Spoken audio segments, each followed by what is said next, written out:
Shri Dattaguru society ಬೋಜ ಶಾಖೆಯ ಪ್ರಾರಂಭ. ನಿಪ್ಪಾಣಿ ತಾಲೂಕಿನ ಬೋಜ ಗ್ರಾಮದಲ್ಲಿ ಶ್ರೀ ದತ್ತಗುರು ಕೋಆಪರೇಟಿವ್ ಸೊಸೈಟಿಯ ನೂತನ ಶಾಖೆಯನ್ನು ಪ್ರಾರಂಭಿಸಲಾಯಿತು.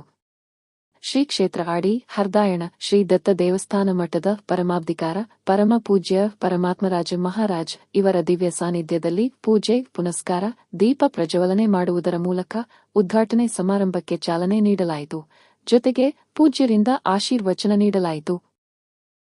ಸಂಸ್ಥಾಪಕರು ಶ್ರೀ ಸಚಿನ್ ಆನಂದ ಖೋತ, ಸಹ ಸಂಸ್ಥಾಪಕರು ಶ್ರೀ ನಿಲೇಶ್ ಆನಂದ ಖೋತ ಇವರ ಸಂಸ್ಥಾಪನೆಯಲ್ಲಿ ನಿಪ್ಪಾಣಿ ನಗರದಲ್ಲಿ ತನ್ನ ಮುಖ್ಯ ಕಚೇರಿಯೊಂದಿಗೆ ಬ್ಯಾಂಕಿನ ಸ್ವರೂಪದಲ್ಲಿ ಕಾರ್ಯರತವಿರುವ ಶ್ರೀ ದತ್ತಗುರು ಕೋಆಪರೇಟಿವ್ ಸೊಸೈಟಿ ಬೋಜ ಶಾಖೆಯ ಉದ್ಘಾಟನೆ ಮಾಡಲಾಯಿತು.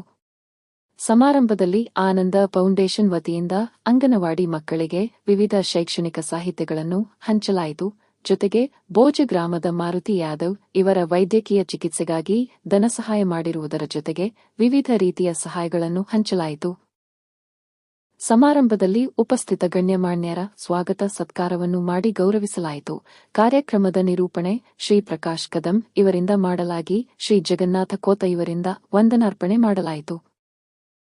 ಸಮಾರಂಭದಲ್ಲಿ ಸಂಸ್ಥೆಯ ಮುಖ್ಯ ಕಾರ್ಯಾಧ್ಯಕ್ಷರು ಸೌ ವಿದುಲಾ ಗಜಾನನ ಹೆಗಡೆ, ಶ್ರೀ ದತ್ತ ಶೇತಕರಿ ಸಕ್ಕರೆ ಕಾರ್ಖಾನೆಯ ನಿರ್ದೇಶಕರು ಶ್ರೀ ಅಪ್ಪಾಸಾಹೇಬ ಪಾಟೀಲ, ಶ್ರೀ ಪ್ರಸನ್ನಕುಮಾರ ಗುಜ್ಜ, ಬೋಜ ಗ್ರಾಮದ ವೈದ್ಯರು ಶ್ರೀ ಬಿಎ ಮಾನೆ, ಡಾಕ್ಟರ್ ವಸಂತ ರೂಗೆ, ಹೇಮಂತ ಕುಲಕರ್ಣಿ, ವಜ್ರಕುಮಾರ್ ಕೆಸ್ತೆ, ಮುಖಂಡರು ಶ್ರೀ ಸುನೀಲ್ ಪಾಟೀಲ, ಶ್ರೀ ಲಕ್ಷ್ಮಣ ಹಿಂದಲಕರ್, ಅದಗೌಡ ಪಾಟೀಲ, ಪ್ರಶಾಂತ ಪಾಟೀಲ, ಗ್ರಾಮ ಪಂಚಾಯಿತಿ ಅಧ್ಯಕ್ಷೆಯರು ಸೌ ಆಶಾರಾಣಿ ಪಾಟೀಲ, ಉಪಾಧ್ಯಕ್ಷೆ ಸೌ ಸುಪ್ರಿಯಾ ಪಾಟೀಲ, ರೈತ ಸಂಘಟನೆ ಮುಖಂಡರು ಶ್ರೀ ರಮೇಶ್ ಪಾಟೀಲ, ಸಂಸ್ಥೆಯ ಸಂಚಾಲಕರು ಡಾಕ್ಟರ್ ಸುದರ್ಶನ್ ಮೂರಾಬಟ್ಟೆ, ಶೀತಲಾ ಪಾಟೀಲ, ಬಾಬಾಸಾಬ ಪಾಟೀಲ, ಪಾಂಡುರಂಗ ಕೋತ, ಸಂಜಯ್ ಮಾಳಿ, ಪ್ರವೀಣ್ ಹಣಬರ್, ಪರಗೌಡ ಪಾಟೀಲ, ಸುಹಾಸ ಮಮದಾಪುರೆ, ಭಾರತ ಅಕಿವಾಟೆ, ಪವನಕುಮಾರ್ ಟಾರೆ, ಮೋಹನ್ ಪಾಟೀಲ, ದಿಲೀಪ್ ಶಿಂತ್ರೆ, ಶಾಖಾ ವ್ಯವಸ್ಥಾಪಕರು ಶ್ರೀ ಅಮಿತ ರಾಜಗೌಡ ಪಾಟೀಲ, ಜೊತೆಗೆ ಠೇವಿದಾರರು, ಖಾತೆದಾರರು, ಹಿತಚಿಂತಕರು, ಬೋಜವಾಡಿ ಮತ್ತು ಪರಿಸರದಲ್ಲಿನ ಗಣ್ಯಮಾನ್ಯರು, ಗ್ರಾಮಸ್ಥ ಬಂಧು ಭಗಿನಿಯರು ಹೆಚ್ಚಿನ ಸಂಖ್ಯೆಯಲ್ಲಿ ಉಪಸ್ಥಿತರಿದ್ದರು.